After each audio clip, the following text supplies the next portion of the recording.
नमस्कार। आप सभी का मेरे इस YouTube चैनल साहित्यिक जंक्शन पर एक बार फिर से बहुत बहुत स्वागत है।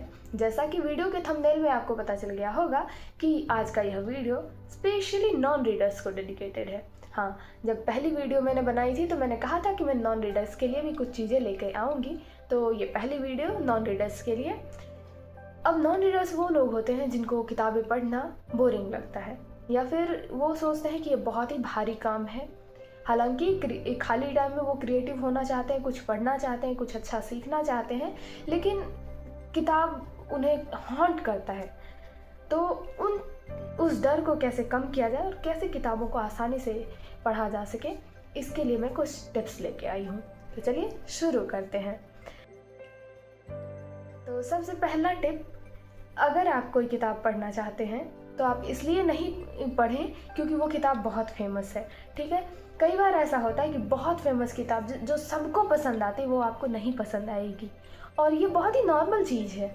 इससे कोई डरने की बात नहीं है, आप उस किताब को वहीं छोड़ दें। नहीं पढ़ा जा रहा तो ये नहीं सोचे, सेल्फ डाउट नहीं करें कि नहीं मेरे में कुछ कमी है, इसी वजह से मैं ये नहीं पढ़ पा रहा हूँ या पढ़ पा रही हूँ। क्योंकि बहुत बार ऐसा होता है कि जो किताबें सबको पसंद आ रही है, दुनिया उस किताब के पीछे पागल हो रही है, लेकिन वो किताब आपको नहीं पसंद आएगी। ऐसा मेरे साथ भी हुआ था कि मैंने अपनी पहली किताब के तौर पर गुनाहों का देवता को चुना था पढ़ने के लिए, लेकिन मैं नहीं पढ़ पाई थी। तो होता है, सिचुएशन के हिसाब से जो है चीज़ें डिफ़र करती हैं। फिर बाद में मैंने उस किताब को ख़त्म भी कर दिया, कई बार ख़त्म किया है, कई बार 3 से 4 बार मैंने उस किताब को पढ़ा है। और ऐसा इसलिए हो पाया क्योंकि फिर धीरे धीरे सिचुएशंस चेंज हुई, मेरा माइंडसेट चेंज हुआ, मैंने बहुत सारी किताबें चूँकि पढ़ ली थी तब तक, तो मेरे अंदर उतना पेशेंस भी आ गया कि मैं उस किताब को पढ़ सकूँ, और मैंने ख़त्म किया। तो वैसे ही बहुत फेमस किताब है लेकिन आपको पसंद नहीं आ रही है तो आप उसे वहीं छोड़ दें। कोई भी नॉर्मल साधारण सी किताब है जिसके बारे में लोग चर्चा नहीं करता, लेकिन आपको वो इंटरेस्टिंग लग रहा है, वो आप किताब उठा लें, पहले वहीं पढ़ें। क्योंकि जब आप शुरू करते हैं तो सबसे आसान चीज़ों से ही शुरू करना चाहिए। एक ही बार में आप बहुत टफ लेवल पे चले जाएंगे तो आपको बहुत ही ऐसा लगेगा कि नहीं यार, रीडिंग सच में बहुत बोरिंग है, जबकि ऐसा नहीं होता है। सबसे इम्पॉर्टेंट टिप्स है ये बुकमार्क। जी हाँ, आपके पास अगर बुकमार्क नहीं है तो आप इस तरह से बहुत सारे पेंट करके भी बना सकते हैं खुद के हाथों से, और नहीं तो आप ख़रीद सकते हैं, या फिर आप कैनवा से प्रिंट आउट निकलवा सकते हैं, वो भी काम चल जाएगा।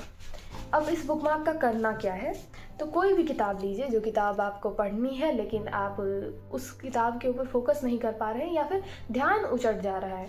और ये बहुत ही सिंपल बात है, बहुत ही नॉर्मल बात है, क्योंकि दिमाग को एक जगह एकत्रित करना बहुत ही मुश्किल काम है और मन बहुत चंचल होता है, इधर उधर भागता ही भागता है। तो अगर आप कंसंट्रेट करना चाहते हैं और नॉन रीडर हैं तो आपको बहुत दिक्कत आएगी। तो उस दिक्कत को कम करने के लिए आप ये कर सकते हैं कि कोई एक किताब लीजिए। अब इस किताब को देखकर ये मत समझिएगा कि ये किताब मुझे पसंद नहीं है, ये किताब मुझे पसंद है, मैंने पढ़ी है इस किताब को, अच्छी किताब है और मैंने एक ही बार में पढ़ी है। लेकिन अगर आपको कोई दिक्कत आ रही है तो उसके लिए टिप देने के लिए मैं ये किताब यूज़ कर रही हूँ। तो जैसे इतने सारे बुकमार्क्स हैं मेरे पास, करीब 15-20 होंगे। बुकमार्क का करना क्या है, तो आप किताब लीजिए, किताब के बीच में रैंडमली बुकमार्क को डालते जाइए कुछ कुछ पेजेस के गैप पे, और फिर जब बुक ख़त्म हो जाए तो एक चीज़ ध्यान रखिएगा कि ये जो बुकमार्क्स डालने हैं आपको चैप्टर के अंत में नहीं डालना है। अगर कोई बुक चैप्टराइजेशन वाली बुक है तो उसके चैप्टर के अंत में नहीं डालना है, बल्कि बीच में डालना है। दूसरा, स्टार्टिंग में अगर आप बुकमार्क डाल रहे हैं तो 5 पेज, 7 पेज, 10 पेज ऐसे गैप पे डालिए। फिर उसके बाद आप गैप्स ज़्यादा बढ़ा सकते हैं, पेजेस के गैप ज़्यादा बढ़ा सकते हैं, लेकिन स्टार्टिंग में कोशिश कीजिए कि 5 पेज के बाद एक बुकमार्क आपको मिल जाए। और उसके ऐसे बुकमार्क्स डालने के बाद आप जब पढ़ना शुरू करेंगे तो कैसे ये हेल्प करेगा वो मैं समझाती हूँ। आपने पढ़ना शुरू किया, 2-3 पेज पढ़े आपको लगा कि नहीं यार बोरिंग लग रहा है, अब उठ जाता हूँ, तो फिर आप क्या कर सकते हैं कि आप फिर सोचेंगे कि नहीं, अगला बुकमार्क 2 पेज बाद है तो मैं 2 पेज पढ़ ही लेता हूँ या लेती हूँ। तो फिर आप करेंगे क्या, वहाँ तक पढ़ेंगे। फिर जब आप वहाँ तक पहुँचेंगे तो आपको समहाउ अगर स्टोरी बहुत अच्छी लगने लगी तो आप जो है आगे की ओर बढ़ जाएंगे, और आगे की ओर बढ़ेंगे। फिर आपको कहीं अगर दिक्कत आई तो आप जो है फिर से अगला बुकमार्क तक का इंतज़ार करेंगे कि बुकमार्क ख़त्म होके तब जाके जो है मैं उठूँगा, या फिर चैप्टर ख़त्म करने का इंतज़ार करेंगे, और जब चैप्टर ख़त्म होगा तब ये करेंगे।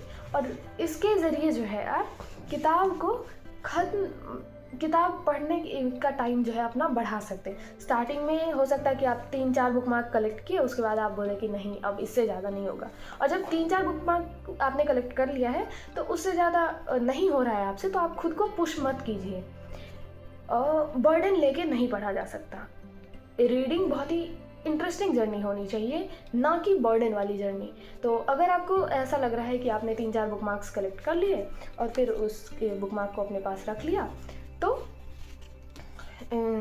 फिर आगे पढ़ना है आपको, लेकिन आपका मन नहीं हो रहा है, तो आप छोड़ दीजिए, वहीं पे छोड़ दीजिए। फिर आप कुछ काम कर लीजिए, फ्री हो जाइए, फिर अगर मन हो रहा है तब आइएगा और तब फिर वहीं से अपनी जर्नी स्टार्ट कीजिएगा, रीडिंग की जर्नी।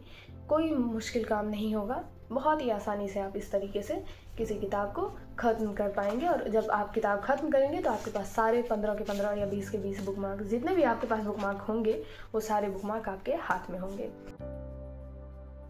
इसके अलावा एक टिप ये भी है कि अगर आपके पास 5-10 मतलब 15 बुक मार्क नहीं है, इतने सारे बुक मार्क्स नहीं है और किताब मोटी है, तो आप ये कर सकते हैं कि बुक मार्क्स यहाँ से निकाला और पीछे की ओर उसे ट्रांसफ़र कर दिया।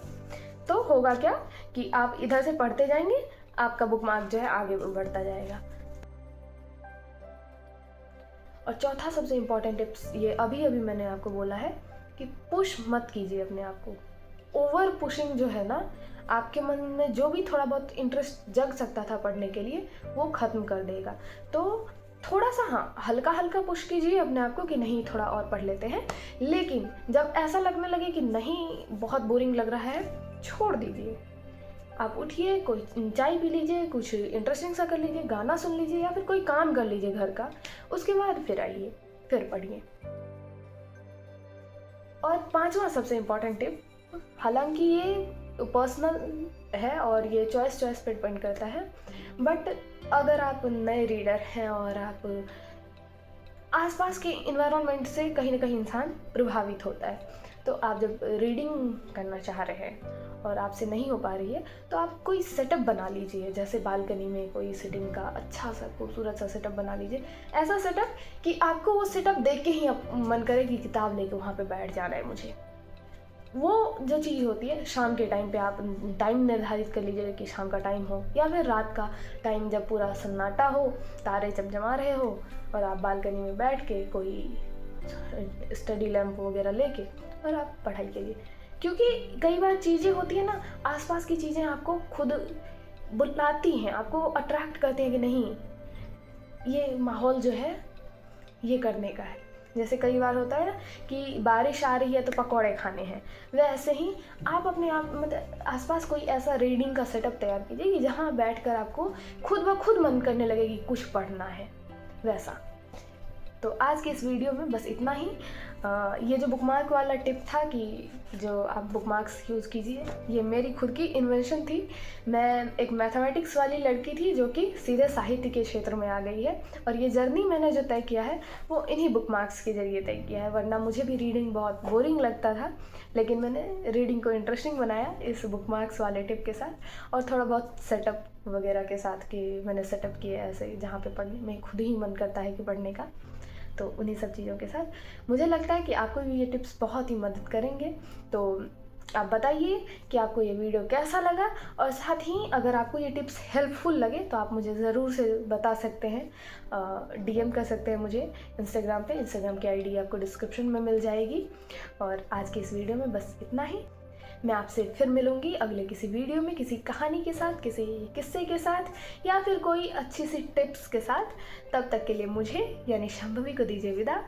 नमस्कार।